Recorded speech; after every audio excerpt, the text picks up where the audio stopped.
All right, let's dive right in. We're about to explore one of the biggest questions there is, and it's all about the reality that's happening inside your head right now. This is a journey into the very heart of what makes you, you. So let's get into it. So, let's just start with the biggest question of them all. What is consciousness? I mean, really, people have been wrestling with this for thousands of years. But the answer, well, it might be a lot closer and simpler than you think. It's this, right now.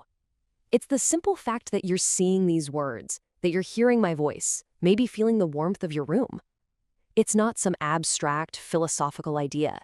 It's the raw, unfiltered experience of being alive. Take that away, and for you, nothing else exists. Now, here's where it gets really wild. None of us, and I mean none of us, experience the world in exactly the same way. We each live inside our own little personal reality. Think of it like a custom-built box, your own perception box. So, this perception box, it's made out of everything that makes you unique. Your memories, your beliefs, your biology, all of it.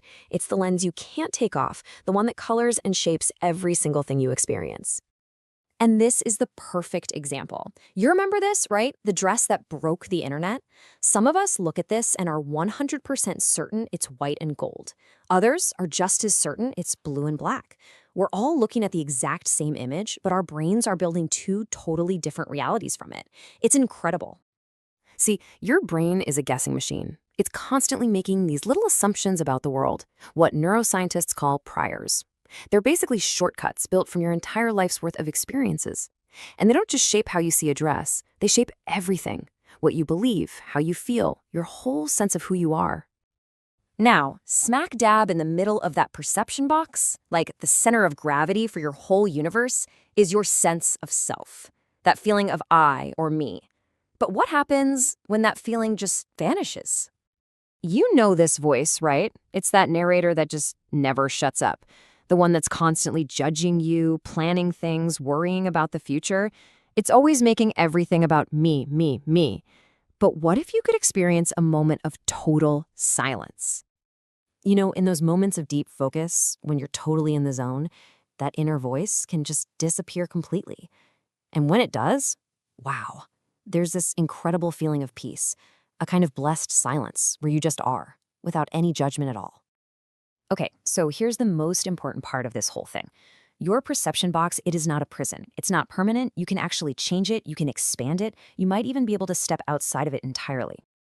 There are certain experiences that are so powerful, they can literally rewire your brain.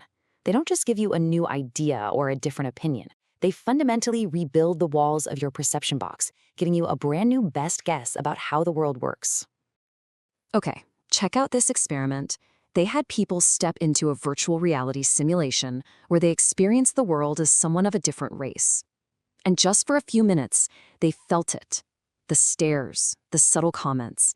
It wasn't just learning something, it was a deep emotional experience. And they came out of it with a permanently expanded view of reality. But what if you could go even further? What if there was a state you could experience where not just the self, but the entire box, the very fabric of your reality, just dissolves away? It's a pretty mind-bending question, right? But in certain states that people have talked about for centuries, the most basic categories of our experience can completely fall apart. So first, that narrator, that constant I, just goes silent.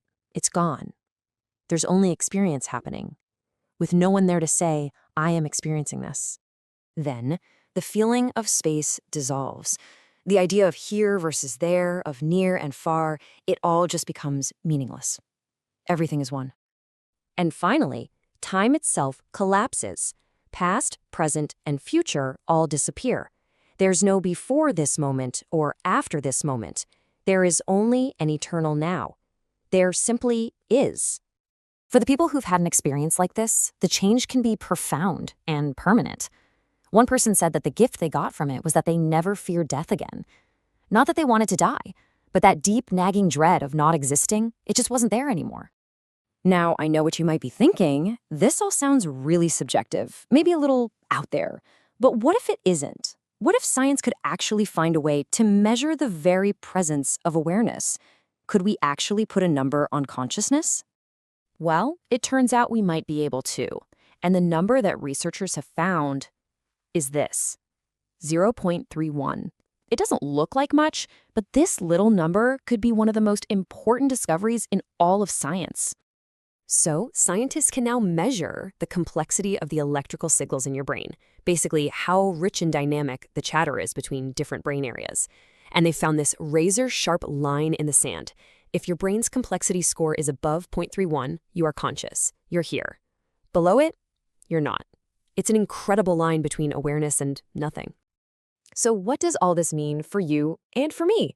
It means that the world you're experiencing right now, the one that feels so solid and real, it's a construct. It's being built. And because it's a construct, it can be changed. You are not just a passenger along for the ride. You are the architect of your own mind. And that really leads to one final huge question. If your reality is something you have a hand in building, and if you have the tools to change the design, what kind of world are you going to build for yourself?